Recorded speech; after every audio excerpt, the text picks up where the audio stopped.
कहानी। राज का रास्ता एक छोटा सा गांव था जहां हर रात एक पुरानी हवेली से अजीब आवाजें आती थी।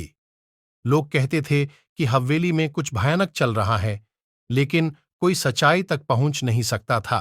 गांव के एक नए सरपंच रवि ने फैसला किया कि उसको इस राज का पर्दाफाश करना होगा। वो हवेली की तरफ चल पड़ा, लेकिन हर मोड़ पर ऐसे राज खुले जिन्हें समझना मुश्किल हो गया। पहली राजदर मंजिल थी एक वृक्ष जो हवेली के आसपास था। रवि ने वृक्ष के पास पहुंचते ही देखा कि कोई पत्थर उनके तरफ आ रहा था। पर कैसे? वृक्ष तो अकेला था। दूसरा राज था हवेली के अंदर। रवि ने हवेली के दरवाजे को खोलने की कोशिश की, लेकिन दरवाजा था बंद और अंदर से आवाजें आ रही थी। तीसरा राज था हवेली के पीछे के गार्डन में।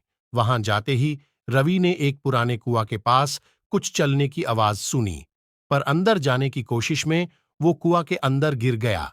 सस्पेंस और राज का सफर बढ़ता गया हर मोड़ पर, लेकिन अंत में रवि ने कुछ ऐसी सच्चाई जानी जो उन्हें हैरत में डाल दिया। हवेली में कोई नहीं था, सब सिर्फ एक पुरानी मशीन की आवाज थी जो हवेली को हॉन्टेड बना रही थी।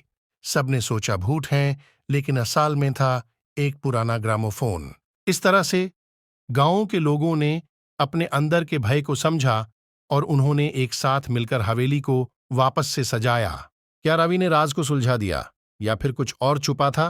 कहानी के अंत में भी एक राज छुपा है जो शायद अगली कहानी में खुला।